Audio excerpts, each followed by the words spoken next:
En la conferencia anterior hicimos algo fundamental. Observamos cómo se forma la personalidad del narcisista, no en sentido psicológico, no clínico, no diagnóstico, sino en un sentido espiritual, energético, estructural. Hemos visto que el narcisista, tal y como yo lo entiendo, no es simplemente una persona con rasgos de caracteres difíciles, sino una frecuencia precisa, una estructura que nace de una fractura profunda del contacto consigo mismo. Yo lo llamo a menudo de forma provocatoria un zombie espiritual, no porque sea malo, sino porque ha perdido el contacto con su alma auténtica para poder sobrevivir. Hemos visto que todo nace de una elección infantil obligada, o perder al progenitor o perderse a sí mismo. Y el niño, para sobrevivir, elige perderse a sí mismo. De ahí nace el vacío, de ahí nace el odio renegado, de ahí nace la personalidad ficticia. En ese punto es importante hacer una distinción fundamental, porque no todos los narcisistas funcionan del mismo modo. Y no estoy hablando de categorías psicológicas ni de subtipos clínicos. Yo estoy hablando de dos estructuras energéticas distintas que nacen del mismo punto de origen, pero se organizan de forma diferente. Yo en mi trabajo divido el narcisista en dos grandes personajes, el alma falsa y el tiritero. Ambos nacen de la misma fractura original. Ambos han perdido el contacto con el alma auténtica. Ambos viven en el vacío, pero expresan ese vacío de forma completamente distinta. En esta conferencia hablaremos del alma falsa, no del manipulador explícito, no del narcisista que ejerce el poder de forma directa. Hablaremos de esa forma de narcisismo que a menudo no se reconoce de inmediato, porque parece frágil, sensible, empática, profunda. El alma falsa es el narcisista que parece tener alma, pero es un alma construida, un alma que no nace del contacto consigo mismo, sino de la necesidad desesperada de existir a través del otro. En el próximo encuentro hablaremos en cambio del tiritero, que es la otra cara de la misma fractura. Pero hoy no, hoy nos quedamos aquí. Hoy entramos solo en el alma falsa y la miramos por lo que es, sin concesiones, sin romanticismos, sin justificaciones. Antes de entrar realmente en el alma falsa, sin embargo, es importante aclarar algo que quiero volver a subrayar, retomando también lo que hemos visto en la conferencia El narcisista te odia. Tal y como yo lo entiendo, todos los narcisistas de niño son almas falsas. No existen niños tiriteros. El narcisismo nace siempre en una forma que es, al inicio, alma falsa. Porque el narcisismo no nace del poder, nace de la lealtad. El niño no se anula porque sea frío, no se anula porque sea malo, no se anula porque manipule, se anula porque está profundamente vinculado al progenitor narcisista, porque está enamorado del progenitor, porque desarrolla una lealtad absoluta hacia esa figura. Esa lealtad es tan total que el niño o la niña está dispuesto a perderse a sí mismo con tal de no perder el vínculo. Y aquí volvemos al punto central. El niño nunca elige traicionar al progenitor, elige traicionarse a sí mismo. Por mi experiencia, en la mayoría de los casos, esta lealtad se desarrolla así, hacia la madre en los hombres y hacia el padre en las mujeres. No como regla rígida, sino como un esquema recurrente que he observado yo. Es así a ese progenitor que el niño se vuelve fiel. Es por ese progenitor que aprende a no sentir. Es por ese progenitor que construye una personalidad que no es la suya. Y es precisamente esta personalidad construida, esta alma que no nace del contacto auténtico consigo mismo, sino de la necesidad de ser amado, lo que yo llamo alma falsa. El alma falsa es, en su origen, el alma del niño leal, leal hasta la anulación, leal hasta la pérdida de dignidad, leal hasta dejar de existir por lo que es. Aquí es fundamental ser muy claros, porque en este punto se genera mucha confusión. Cuando hablo de alma falsa, no me refiero a una persona herida, cerrada o bloqueada emocionalmente. No me refiero a una persona que siente pero no sabe expresar. Y tampoco me refiero a una persona empática. El alma falsa no tiene alma, no está conectado, no en el sentido poético, sino en el sentido estructural. Dentro no hay contacto, no hay profundidad, no hay movimiento auténtico, hay ausencia. Lo que existe en su lugar es una personalidad construida, refinada, medida, contenida, una personalidad que no nace del sentir, sino de la memoria de lo que funciona. El alma falsa observa, registra, aprende. Aprende qué frases funcionan, qué actitudes son aceptables, qué postura da una idea de equilibrio, qué tono de voz tranquiliza y luego reproduce. No porque manipule de forma consciente, sino porque no tiene otra cosa que poner en juego. Por eso, al principio, el alma falsa suele aparecer como una persona equilibrada, elegante, calmada. Habla poco, no tiene emocionales evidentes, no es agresiva, no es invasiva, parece centrada. Y es precisamente eso lo que engaña. Ese equilibrio no es madurez, es vacío bien vestido, no es presencia, es ausencia bien enmascarada. El alma falsa no es empática, no siente al otro, no vibra con el otro. Lo máximo que puede hacer es reflejar, devolver lo que ha entendido que es correcto devolver. Y es aquí donde a menudo se le confunde con la persona profunda o segura, cuando en realidad no está poniendo nada de sí, porque no hay un sí. Este tipo de narcisista no juega inmediatamente de victimismo, no se expone, no dramatiza, hace de refinado, de medido, de adulto aparentemente sólido. El victimismo, cuando aparece, es sutil, lateral, nunca explícito, y es precisamente esa aparente compostura lo que hace que el alma falsa sea tan peligrosa y tan atractiva. Hay otro rasgo fundamental del alma falsa que la distingue de forma clara del tiritero, y es un rasgo que a menudo se malinterpreta por completo. El alma falsa nunca rompe realmente los vínculos con los padres. No lo hace interiormente y muy a menudo tampoco en la práctica.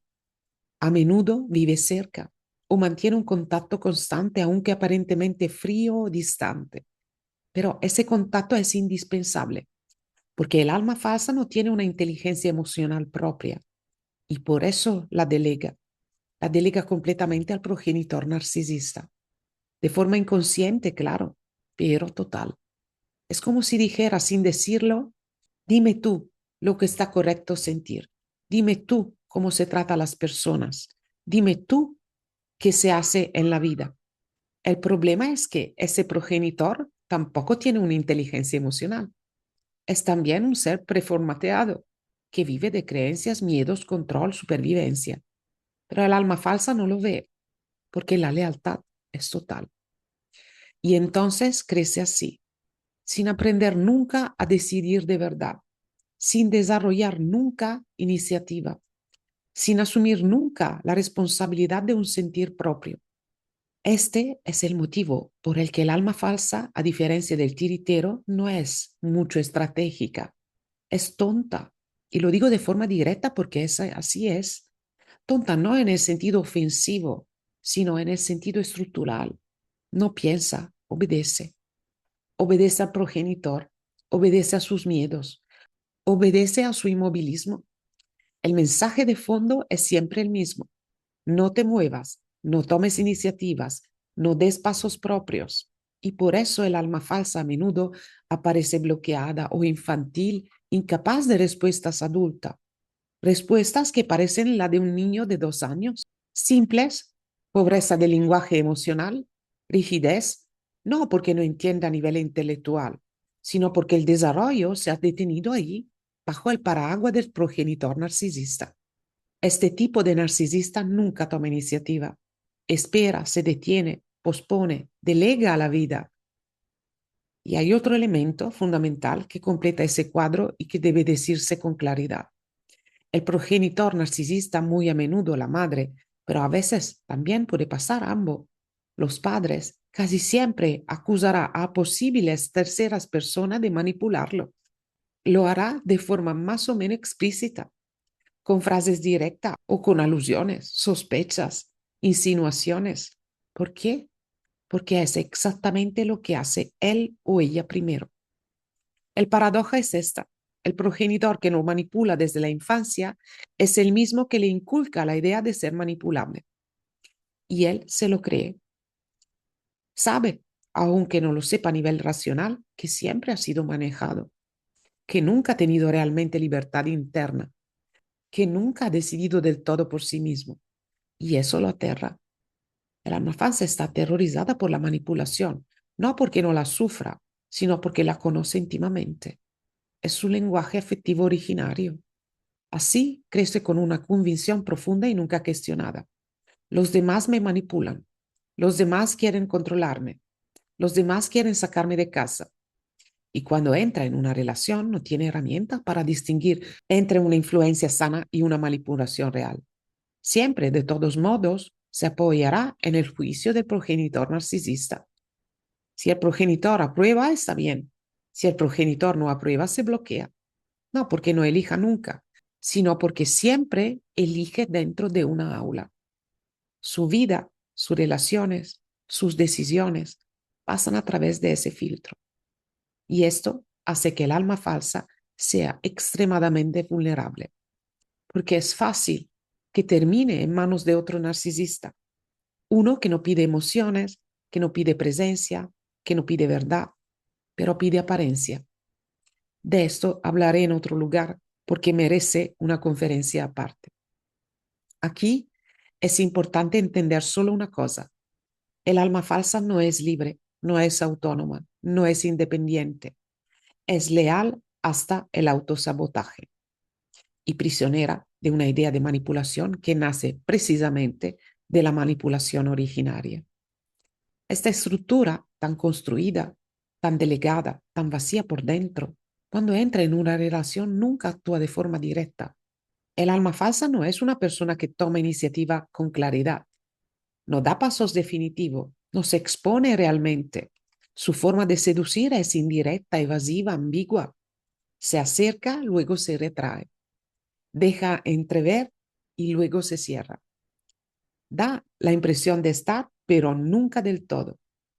Eso no porque esté jugando de forma consciente, sino porque no sabe estar presente. La verdadera presencia requeriría un contacto consigo mismo, que esa estructura no tiene. Y así crea un tipo de encanto particular. Un encanto distante, elegante, medido. No es invasivo, no es insistente. A menudo incluso parece educado, controlado, contenido.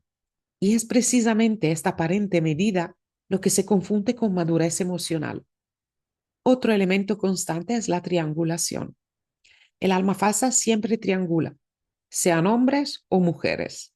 No significa necesariamente que traicione. A menudo ni siquiera lo hace, pero la comparación con otros siempre está presente. Otros hombres, otras mujeres, otras posibilidades. O estás ahí, incluso solo insinuada, para mantener el otro en una posición de juicio constante. Quien entra en la relación se siente observado, evaluado, comparado, como si tuviera que demostrar algo continuamente. Esto genera inseguridad, autoduda, necesidad de confirmación. Y el alma falsa también aquí no lo hace porque sea estratégica, sino porque replica un sistema que conoce. Ha crecido bajo juicio y pone al otro bajo juicio. Ha crecido con la comparación y crea comparación. Para el alma falsa, sin embargo, la triangulación no sirve solo para mantener el otro bajo control, bajo juicio. Sirve sobre todo para no entrar demasiado en la relación. La comparación con otra persona se convierte en una forma de protección para él. Si encuentras defecto en ti, si compara tus límites con las calidades de otros hombres o de otras mujeres, esas diferencias se convierten en su cabeza en razones para no confiar. Pero no son razones reales, son excusas.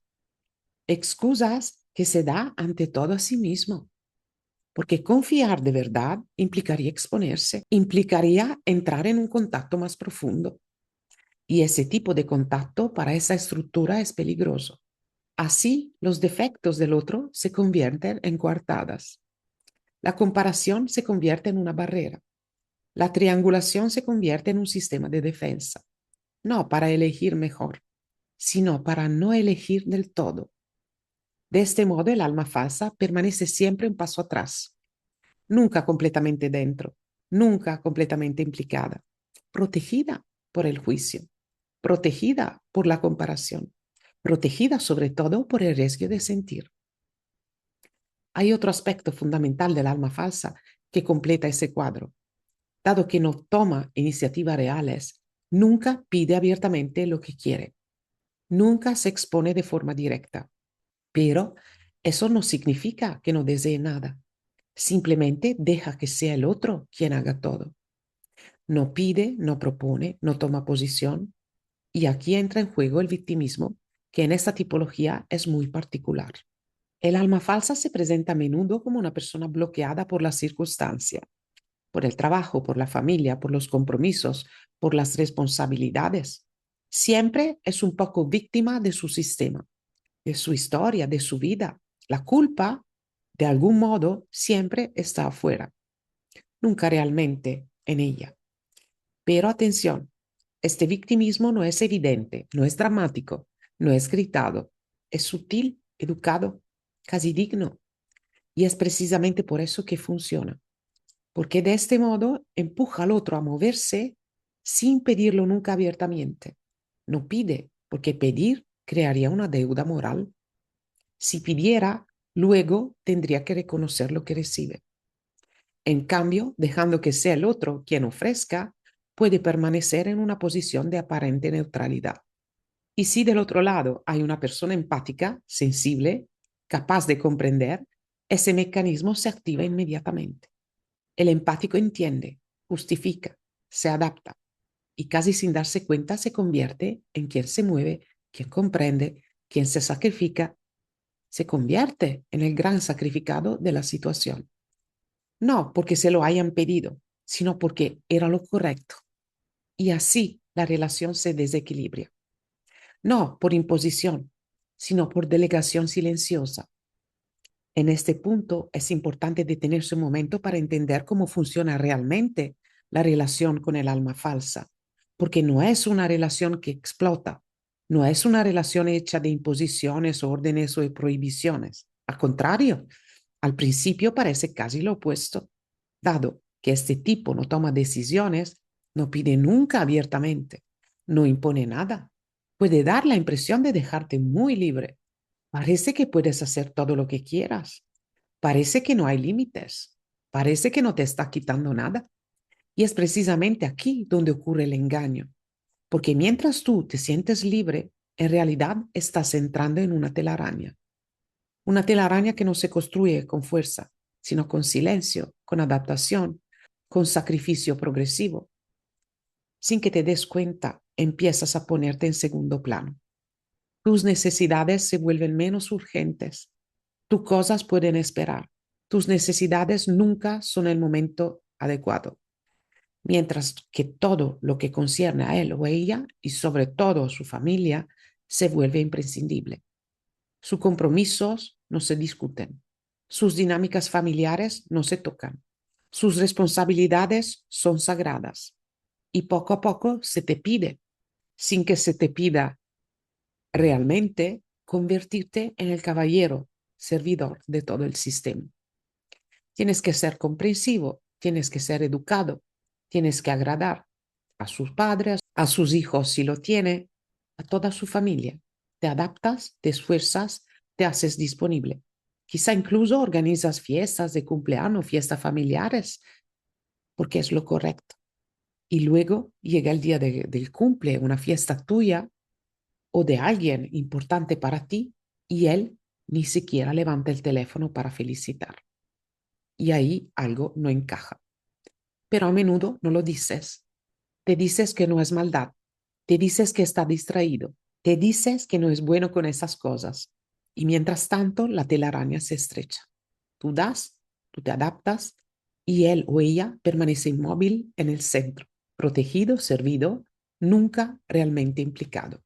Hay otra señal muy clara de cómo funciona esta estructura y es la forma en la que el alma falsa gestiona la falta de respeto por parte de su familia. Si sus padres o sus hijos te tratan mal, si te desvalorizan, te ignoran, si sobrepasan límites evidentes, él no reacciona, no toma posición, no te defiende, no siente que haya algo incorrecto. Al contrario, a menudo encuentra la manera de justificarlos. Reduce, minimiza, explica, porque ese mismo tipo de trato es exactamente lo que él siempre ha vivido. La falta de respeto para él es normal.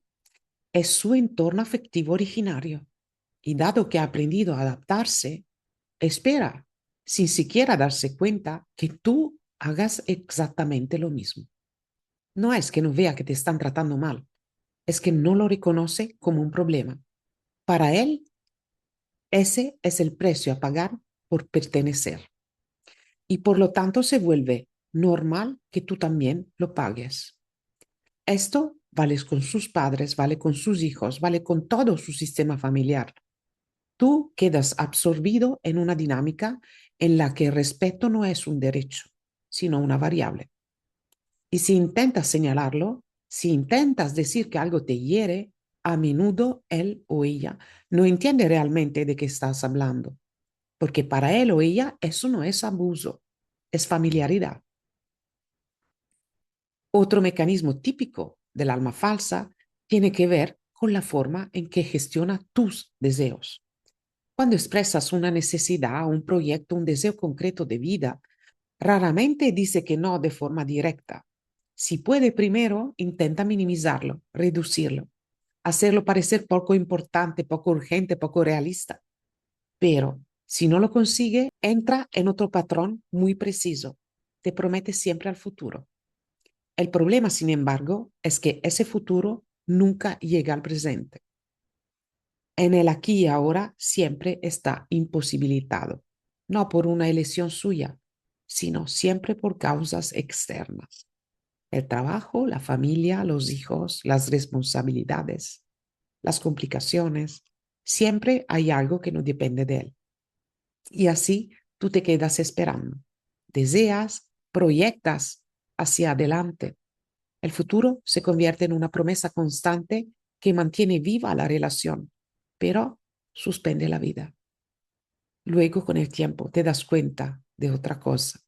Cuando finalmente intentas planificar algo, cuando parece que se va a concretar, en el último momento todo se cae.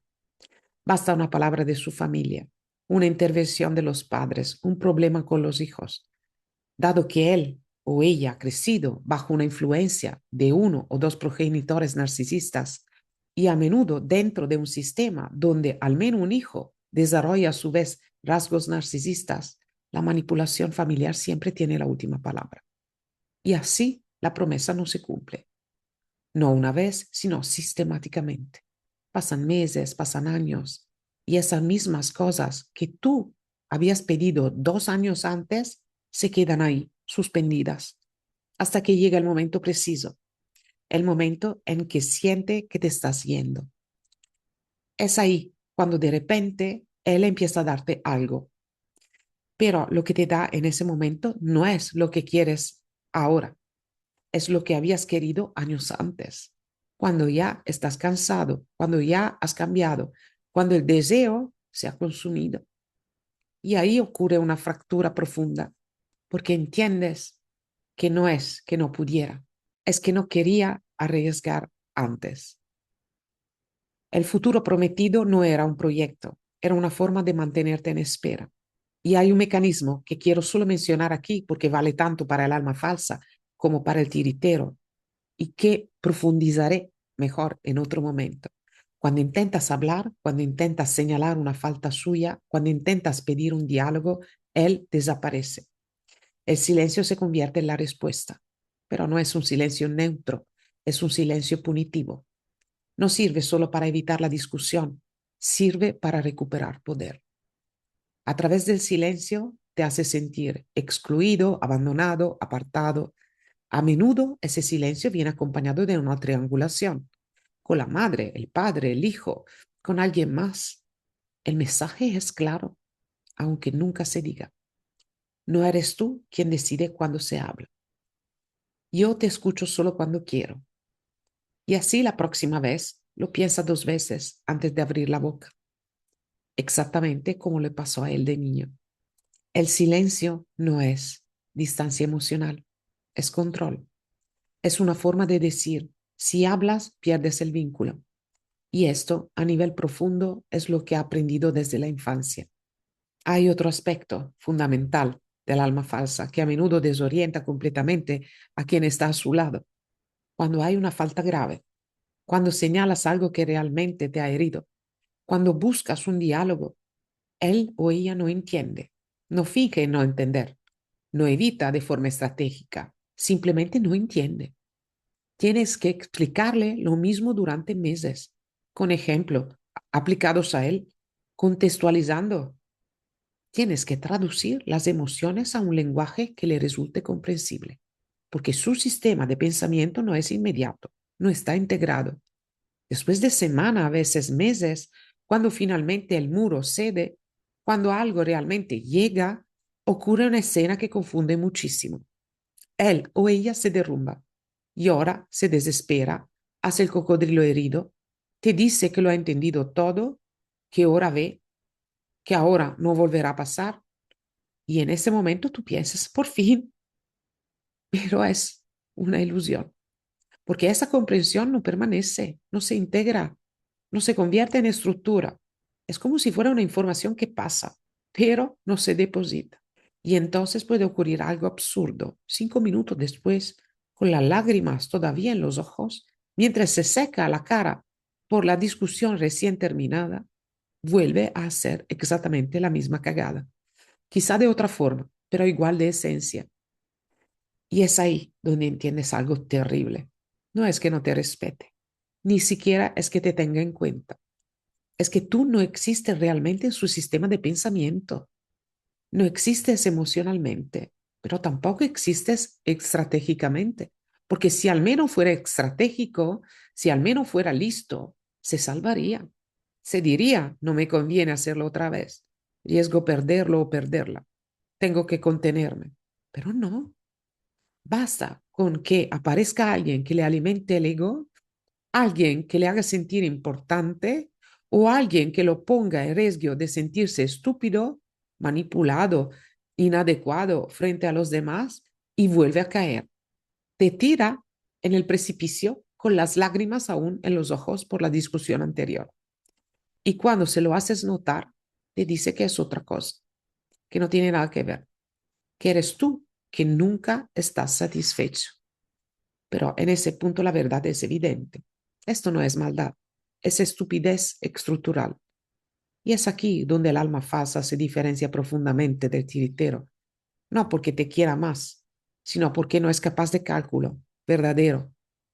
Tiene más espejo, más reflejos, más estímulos externos y no logra integrarlos. No integra, no aprende, repite. Hay un rasgo que atraviesa toda la vida del alma falsa y que explica muchas cosas que de otro modo parecen incomprensibles. El alma falsa teme profundamente el confronto, no el conflicto a gritos, sino el confronto real, aquel en el que uno se expone, se mide, se arriesga a perder. El confronto para él es peligroso porque pone en cuestión la identidad construida y él no puede permitirse perder esa identidad. Por ese motivo no lucha, no lucha por la relación, no lucha por ti. Y lo que es aún más grave, no lucha ni siquiera por sus propios hijos. Puede sufrir, claro, puede sentirse mal, puede sentirse culpable, pero se queda inmóvil, sufre la vida, exactamente como lo hizo el progenitor narcisista. Como hijo no fue defendido, como adulto no defiende. Y esto también se refleja en la parentalidad. El alma falsa como progenitor no vale una mierda. No porque sea violento o abiertamente abusivo, sino porque es capaz de amor activo. No protege, no lucha, no pone límites. Hace de animador, de simpático, de aquel que no regaña. Educa con miradas, con silencio, con retirada, exactamente como fue educado él. Y así, sin quererlo, a menudo crea otro narcisista. Si del otro lado hay un progenitor sano, alguna posibilidad de salvación existe, Pero si ambos progenitores son narcisistas, el destino del hijo casi siempre está escrito. Este miedo al confronto también se refleja en el trabajo. A veces el alma falsa se realiza profesionalmente. Otras veces se encuentra un lugar cómodo y ahí se queda. Pero hay una constante. Evita los roles que requieren confronto directo. Si para obtener poder tiene que exponerse, tiene que competir, si tiene que sostener un enfrentamiento, se retira. No porque no sea capaz, sino porque se caga.